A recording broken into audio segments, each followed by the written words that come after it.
बेहद का महाकाल प्रलय प्रलय। कैसा है योग माना कनेक्शन। पहले अपने दिव्य स्वरूप को कनेक्शन करो, पहले अपने दिव्य स्वरूप से कनेक्शन करो, फिर बाप को याद करना है। किसको याद करना है? बाप को, बेहद का बाप। मगर बेहद के बाप को कैसे याद करोगे? बेहद के बाप को योग करना है। योग माना कनेक्शन, कैसे याद करोगे? योग की विधि क्या है? ये तो दिव्य ज्ञान योग है। कौन सा योग है? दिव्य ज्ञान योग का शास्त्रों में वर्णन नहीं है। गीता में 18 प्रकार के योग बता दिए, कई ढेर योग बता दिए। सन्यासियों ने सब अलग अलग प्रकार के हठ योग, न राजयोग, न प्रेम योग, न कितने योग बना दिए। हाँ, कई प्रकार के योग हैं, ढेर। जो मन में आए योग बना दिया भाई योग। आज दुनिया योग के पीछे पागल है। वेस्टर्न कल्चर में योग के पीछे कई अरबों खरबों की इनकम है। सारे योग, मैं योगी, कौन सा योगी? फलाना योगी। देखा? अरे दिव्य ज्ञान योग। कौन सा ज्ञान है? दिव्य ज्ञान योग। तुम्हें दिव्य ज्ञान है, दिव्य योग है, दिव्य स्वरूप का योग है, दिव्य लोक में ले जाने का योग है। तो बेहद का बाप बेहद के बच्चों को दिव्य ज्ञान योग देकर दिव्य लोक में ले जाता है। मगर पुरुषार्थ क्या करता है? जाने का, निसंकल्प रहने का पुरुषार्थ है। क्या है? निसंकल्प रहने का, आत्म स्वरूप में रहने का, दिव्य स्वरूप में रहने का पुरुषार्थ है। कौन सा पुरुषार्थ है? आज सभी आत्माएं देह और देह के संबंधियों को खुश करने के लिए बहुत मेहनत करती है। देह और देह के संबंधियों को खुश करने के इतनी मेहनत करती हैं, मगर कभी भी देह और देह के संबंधियों को तुम अपना खून भी पिला दो तो भी कभी खुश होने वाली नहीं। इसलिए न परमात्मा को इतना भोग परमात्मा को नहीं लगाते जितना भोग देह और देह के संबंधियों के लिए लगाते हो। सब कुछ देह और देह के संबंधियों के लिए लुटाते हैं, मगर विश्व कल्याण के लिए, जन कल्याण के लिए, सुप्रीम फादर के लिए, परम पिता को याद करने के लिए टाइम नहीं है। न तन है, न मन है, न धन है। क्या है? क्या कह रहे? तन मन धन सब कुछ तेरा। यहां आप क्या कह रहे आत्माएं? तन मन धन सब कुछ मेरा, क्या लागे तेरा। परमात्मा को क्या कहते? तन मन धन सब कुछ मेरा, क्या लागे तेरा। उल्टा हो गया। इसलिए जब बेहद का बाप आता है, ये दुनिया की हालत देखकर खुद भी दुखी होता है, खुद दर्द होता है। न चाहते हुए भी बहुत दर्द होता है। चाहता है कि दुनिया को एक सेकंड में बदल दूं, मगर बीज के बिना वो बदल नहीं पाता। न चाहते हुए भी सब देखकर भी साक्षी दृष्टा बन जाता है। क्या बन जाता है? साक्षी दृष्टा।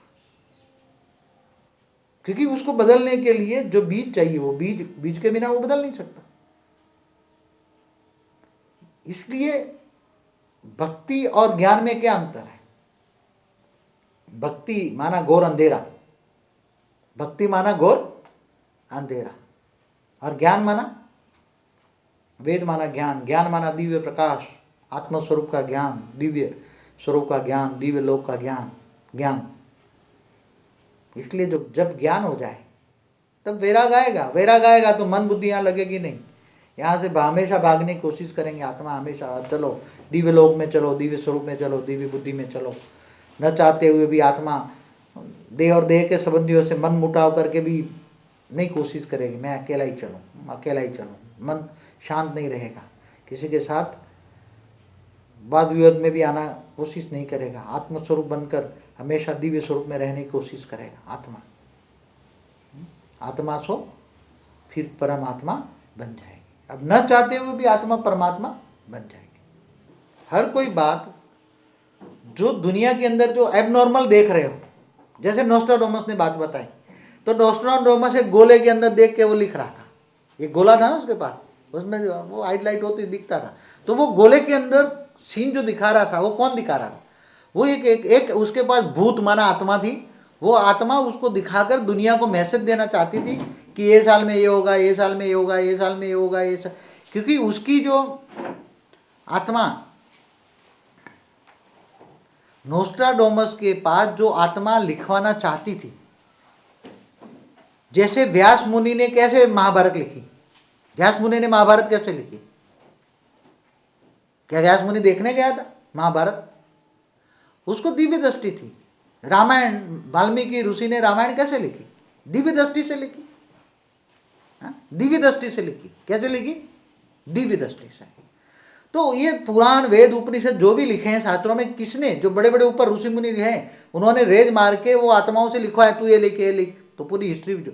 तो ऐसी तरह नोस्ट्राडामस के पास वो गोले में देख रहा था, तो गोले के अंदर जो हाईलाइट्स करा के आगे आने वाले फ्यूचर क्या होने वाला, ये सब उसने, वो एक आत्मा थी, उसने दिखाया। और नोस्ट्राडामस लिखता गया, मगर उसको डर, वहाँ के राजाओं का इतना डर था, कि वो अंत तक उसने बाहर एक्सपोज नहीं कर पाया, नहीं तो उसको मार डालते ना। इसलिए बेचारे ने बंद करके कब बोलता गया कि जब तक मैं मर ना जाऊं ये खोलना नहीं। तो हर कोई, जैसे कई आत्माएं, आप परलोक पुनर्जन्म पढ़ोगे, जो अपने बुक है जो ये गोरखपुर में गीता प्रेस में मिलती है, परलोक पुनर्जन्म में लिखा है कई आत्माएं पूरे कल्प की हैं। पूरे कल्प माना कितना? 8 अरब 64 करोड़ साल की आयु है। कितना कौन सा ऋषि हुआ याद नहीं है, मगर एक ऋषि की आयु ब्रह्मा के 15 दिन। कितने? ब्रह्मा के 15 दिन। कोई आत्मा, कई आत्मा 3000 साल पुरानी, कई आत्माएं 3000 साल पुरानी, कई आत्मा 5000 साल पुरानी, कोई कल्प पहले की आत्माएं। तो ये आत्माएं बची क्यों? कल्प प्रलय हुआ तो विनाश नहीं, ऊपर चली गई, फिर नीचे आ गए। तो ये आत्माएं आज जो भी आप डिस्कवरी में हंटेड हाउस में जो दिखा रहे हैं, आप देखना डिस्कवरी में हंटेड हाउस में, कि घर घर में जो भूत प्रेत बैठे हुए हैं, ये भूत प्रेत क्यों बैठे हैं? ऊपर में भी आत्मा है, भूलोक बुबरू लोक में भी आत्मा है। आप एक कोई आत्माराम पटेल ने एक बुक लिखी है कि उसके अंदर इसका एक कोई दोस्त था, बहुत मर गया, बहुत आध्यात्मिक था, तो मरने के बाद उसने ऊपर की दुनिया जो देखी, फिर एक दोस्त में प्रवेश करके आत्माराम पटेल ने जो प्रश्न पूछा, वो बुक अमेरिका में लिखी उसने, और वो सारे प्रश्नों का जवाब उसने दिया। कई आत्माएं ग्रह तक जाती है, मंगल तक जाती है, सब काफ़ी अच्छी बातें बताई हैं। आत्मा तो नष्टो मोहा, जब आत्माएं बनती है तो उसके अंदर मोह न रहने के कारण आत्माएं ऊपर जाती हैं।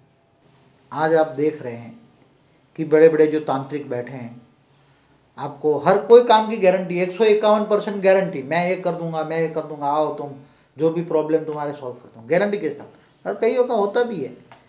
फिर बड़े बड़े जो जादूगर होते हैं, बड़े बड़े जादूगर क्या करते हैं? कौन सी विद्या सीखते हैं? जादूगरों के पास वशीकरण की विद्या होती है। क्या होती है? वशीकरण की विद्या होती है।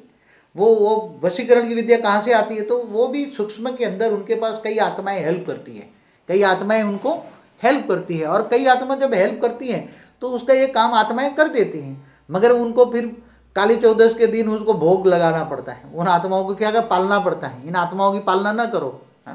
जब ये होम हवन करते हैं आप, चाहे शतोप्रधान आत्माएं बुलाते हैं देवताओं का, 33 करोड़ देवताओं का हवन करो। जब ये हवन करते हैं, नवचंडी करते हैं या कोई भी हवन करते हैं, तो कौन आत्माओं को बुलाते हैं? फिर ब्रह्मा विष्णु शंकर को बुलाते हैं। देवता आकर क्या करते हैं?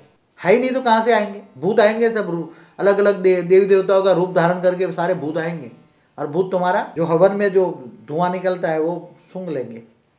समझ में आया? तो तांत्रिकों के पास आत्माएं हैं, वो आत्माओं की पालते हैं।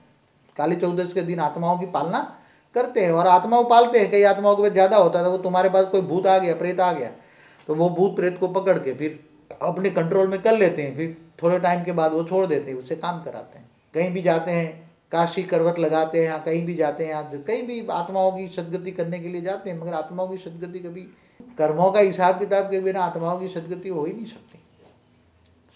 तो बड़े बड़े जादू भी क्या करते हैं? जब जादू ये करते हैं तो पूरी कई आत्माएं इनके साथ होती है, तो वो ये आत्माएं सूक्ष्म के अंदर वो जो कहेगा वो ही उसको दिखाई देगा। वो हिप्नोटाइज करती हैं। क्या करती है? जादूगरों के पास हिप्नोटिज्म की वशीकरण विद्या होती है, मगर उनके पास ये आत्माएं होती है। चाहे कोई भी दुनिया का बड़ा, बिना आत्माओं की हेल्प, बिना भूतों की हेल्प कोई कुछ भी नहीं कर सकता। समझ गए? चाहे कोई बोले गाड़ी रोक दी उसने, खींच के आपने शेरी पर से, वो तो आत्माएं सब, उनके साथ आत्माएं उसको प्रसिद्ध कर वो आत्माएं प्रसिद्ध करना चाहती है, इसलिए ये एबनॉर्मल काम होता है। अभी आप टीवी चैनलों में अभी क्या आप टीवी चैनलों में देख रहे हैं? क्या देख रहे हैं? हाथ से भजिया तल रहा है, यहाँ से दांत के बांध कर रस्सी से गाड़ी खींच रहा है, ट्रक खींच रहा है, बाल से खींच रहा है, कुछ ना कुछ एबनॉर्मल बातें कर रहे हैं। बहुत एबनॉर्मल बातें टीवी में आ रही है सब। तो ये एबनॉर्मल काम कौन कर सकता है? कोई मनुष्य आत्मा तो नहीं कर सकता, कोई भी नहीं कर सकता। उसके साथ जरूर कोई ना कई ऐसी आत्माएं काम कर रही हैं, भूत, जिनको हम 3 तत्व वाली आत्माओं को भूत कहते हैं। ये भूत जहां जहां भी भूत काम कर रहे हैं वहां एबनॉर्मल काम होता है, हर कोई प्रकार का। कोई भी आप टीवी में जो जहां भी एबनॉर्मल लगे कि वो कोई चीज यहां से यहां गायब कर देता है। तो मैंने जिंदगी में एक बार एक ऐसा देखा कि मेरे सामने बड़े बड़े फोटोग्राफरों के सामने, बड़े बड़े पुलिस वालों के सामने उसने ऐसी वो करता था कि एक चीज दूसरे जगह से गायब। उसने बोला कि देखो, मैं आपको रात को 12 बजे मैं आपको मोहन मिठाई, बम्बई से यहाँ बैठा हूँ आपके घर में, मेरे घर में आया था, तो बोलो आपको यहाँ से बम्बई से मोहन मिठाई वाला की मिठाई खिलाता हूँ रात को 12 बजे। मैंने बोला हाँ, कैसे खिलाएगा? जो आप चाहो। तो मेरे सामने ये एक मंत्र पढ़ा, यहाँ थाली रखी, उस पर रुमाल डाल दिया और उसने मोहन मिठाई वाले का, बम्बे वाले का पैकेट यहाँ आ गया 1 सेकंड के अंदर। मैंने बोला कैसे? फिर बाद में उसने बताया कि हमने आत्माओं की साधना की है, तो उसे लॉक एंड की में रात में से 12 बजे लॉक एंड की में से बोले आपके जो बड़े बड़े स्मगलर है, इनके जो स्मगलरों के में जो बिस्किट, सोने के बिस्किट होता है वो भी मैं निकाल सकता हूँ। आप जो कहो तुम्हारे लॉक एंड की से तुम्हारे घर से निकाल दूँ, दूसरों का निकाल दूँ, दो और निकाल दूँ। तो उन्होंने आत्माएं पाल रखी थी।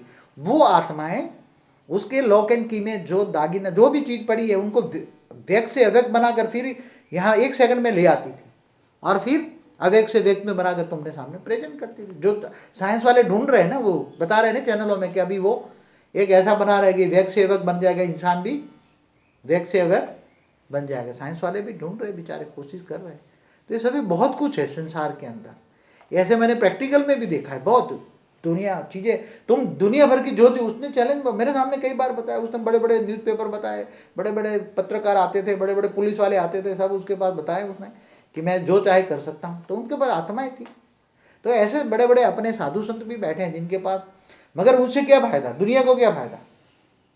दुनिया से क्या फायदा? तुम इधर की चीज इधर के इधर कर दो, वो तो चोरी हुई। मैंने बोला it is one kind type of, तो वो तो थेफ्ट हुई, चोरी हुई। क्या हुआ उससे? फायदा क्या हुआ? तुम उनने चोरी, उसका माल उठाया, चोरी किया तुमने। ऐसी शक्तियों से क्या? दो तुम विश्व परिवर्तन की शक्ति बताओ, तुम किसी को बदल दो, ऐसी शक्ति बताओ। मगर इनके पास विश्व परिवर्तन की शक्ति नहीं होती। अभी आप भारत के शास्त्रों को पढ़ो, उसमें परलोक पुनर्जन्म बहुत अच्छी बुक है। परलोक पुनर्जन्म की बुक के अंदर अगर गहराई से पढ़ो तो आत्माएं, मतलब भूत प्रेत आत्माएं क्या से क्या कर सकती, बहुत कुछ कर सकती हैं। कोई चीज इधर से इधर, इधर से इधर ले जा सकती है। कोई भी चीज को तुम जो चाहो वो कर सकता है। जैसे आप मुसलमान लोग नहीं बताते, जिन जिन याद करो, जिन हाजिर हो गया, आप जो जो करना चाहो उसे करा सकते हैं। तो ये चीज जो भूत प्रेत सभी जो है, ऊपर में भी 3 तत्व वाली आत्मा है, वो एक दूसरे को नहीं देखते। आप वो उसके यहाँ लाइन लगी है, वो यहाँ से हाथ रखता है, ठीक हो जाता है। ये बिना ऑपरेशन करता है, क्या ठीक हो जाते हैं? वो बाहर निकालते हैं अंदर। आप कई बार टीवी में देखते होंगे तो बड़े बड़े मुसलमान औलिया पीर बताते हैं कि भाई वो बिना ऑपरेशन उसका वो निकाल दिया, क्या पथरी निकाल दी, यहाँ पथरी है, पथरी निकाल दी, ये कर दी, ये कर दी, बहुत दिखाते हैं टीवी में। तो ये सब कौन कर सकता है? बिना ऑपरेशन तुम्हारी पथरी निकालना, ये करना। तो ये सब भूत प्रेत तुम्हारे जो चाहे, तुम्हारी बॉडी में से जो चाहे 1 सेकंड में निकाल के तुम्हें कर सकते हैं। तो ये सब असंभव को संभव करना, ये भूत प्रेतों का भी काम है। मगर हमारा जो काम है वो व्यक्त से अव्यक्त बनाना है।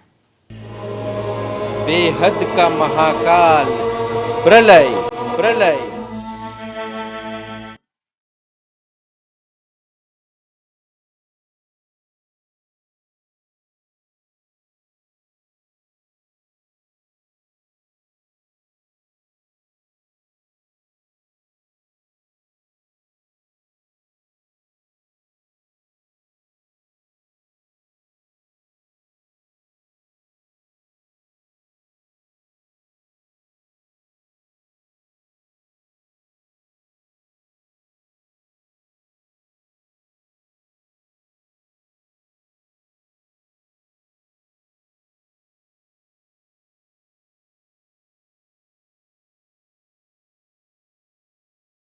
तो ये सारे ब्रह्मांडों को, क्योंकि जिसने बनाया है, जिसने बनाया है, जैसे बनाया एक ब्रह्मांड को वाइंड अप करना है तो एक ब्रह्मांड में कल प्रलय, महाकल प्रलय होकर सब वाइंड अप कर लेता है। तो महाब्रह्मांड होता है तो महाब्रह्मांड का रचयिता महाशिव होता है। तो महाशिव जब होता है तो महाकाल बन के वाइंड अप कर लेता है। तो महाकाल भी जब अपने अंदर नेगेटिव आएगा तो परम रचयिता के अंदर जाकर समा जाएगा, तब उसको शांति मिलेगी ना। हमेशा नेगेटिव लॉस जो रचना करते हो रचना करते हो शक्ति होती है, परम शक्ति होती है, परम तत्व तो होता है। परम तत्व जब होता है तब तुम रचना करते हो। महाशिव भी परम तत्वों से परमात्माओं की रचना करता है, अनंत कोटि परमात्माओं की रचना करता है। अनंत कोटि परमात्मा माना शिव, अनंत कोटि महाशिव है, अनंत कोटि महाब्रह्मांड है और अनंत कोटि परम महाब्रह्मांड है। तो अनंत इसके भी ये जो स्थूल दुनिया 150 अरब जो गैलेक्सी कह रही है, 150 अरब प्रकाश वर्ष भी स्थूल दुनिया है। ये स्थूल दुनिया माना तत्वों की दुनिया, 5 तत्वों की, 1 तत्वों की, 3 तत्वों की, तत्वों की कॉम्बिनेशन ढेर है ना। तो ये तत्वों की दुनिया है, ये स्थूल दुनिया कहते हैं। ये स्थूल दुनिया से परे ये 150 अरब प्रकाश वर्ष है। जीरो ज्ञान की भाषा में हम कहते हैं जीरो कला। क्या है? 150 अरब प्रकाश वर्ष जीरो कला। इससे ऊपर जीरो कला से 1 कला, 2 कला, 3 कला, 4 कला, 5 कला। तो सूक्ष्म वतन तुम्हें जाना कहाँ है? हमें सबको वाइंड अप करके पूरे 150 अरब प्रकाश वर्ष जो व्यक्त दुनिया है, व्यक्त माना तत्वों की दुनिया, इनको परम तत्वों में परिवर्तन करना है। क्या करना है? केवल 1-2 ब्रह्मांड नहीं, अनंत कोटि परम महाब्रह्मांडों को। कितने? परम महाशिव के भी रचिता परम परम परम परम। तो बेहद के महाशिव जब आता है तब बेहद का महाकाल होके जब पूरा ड्रामा को वाइंड अप, बेहद का ड्रामा जब वाइंड अप करना होता है तब बेहद का बाप आता है। शिव तो बाप हुआ ना, इस ब्रह्मांड का बाप हुआ। शिव का रचयिता महाशिव, महाशिव का रचयिता परम महाशिव, परम महाशिव का भी परम परम परम, क्योंकि कई अरब खरब जो गैलेक्सी हैं जिनको परम महाब्रह्मांड कहेंगे। तो परम महाशिव ढेर है, मगर ये बातें शास्त्रों में अंश मात्रों में लिखी है जिनको कोई समझ नहीं पाता। और क्या कहते? अभी तो कलयुग 4,28,000 साल का पड़ा है। अरे भाई, जब महाकाल आता है ना तो काल चक्र 1 सेकंड के अंदर वाइंड अप कर लेता है। महाकाल चक्र जब वाइंड अप होता है ना तो उनको समय की मर्यादा लागू नहीं पड़ती, कई युगांतर। महाकाल प्रलय 1 सेकंड में कर लेता है। क्या होता है? महाशिव के लिए, महाकाल के लिए 1 सेकंड बराबर ब्रह्मा की 100 साल की आयु। तीसरे लोक में देवता रहते हैं ना, देवताओं का 1 दिन बराबर धरती पर 1 साल होता है ना। चौथे लोक में सप्तर्षियों का 1 दिन बराबर देवताओं का 1 साल होता है। इससे ऊपर 5वें लोक में जाओ, 6ठे लोक में जाओ तो ब्रह्मा का 1 दिन बराबर धरती पर 1000 चतुर्युग माना धरती पर टोटल दिन रात मिला के 8 अरब 64 करोड़ साल होता है। तो ऐसे महाकल्प माना ब्रह्मा की 100 साल की आयु बराबर महाशिव की 1 पल होती है। कितनी होती है? इसलिए शास्त्रों में लिखा है अनंत अनंत ब्रह्मांड बनते हैं बिगड़ते हैं। अनंत अनंत ब्रह्मांड बनते हैं बिगड़ते हैं, मगर वो शब्द कोई समझ नहीं पाता ना। ये बात कोई साधु संतों में इतनी शक्ति रही नहीं है। आप देख रहे हो साधु संतों की हालत क्या हो रही है दुनिया के अंदर। जितने मंदिर बढ़े इतना पाप बढ़ा कि कम हुआ?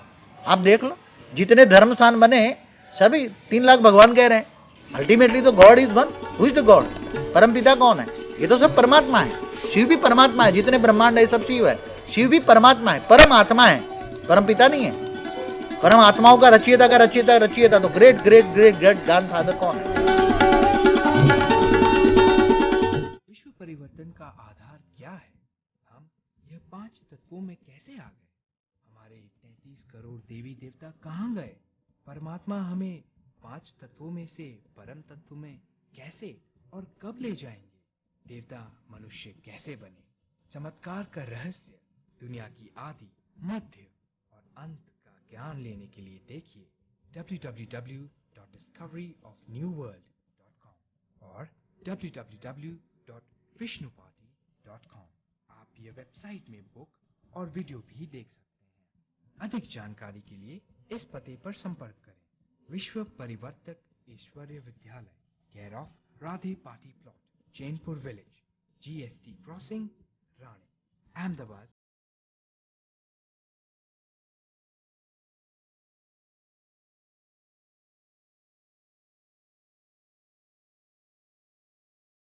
नौ 3 2 7 0 0 4 7 6 5।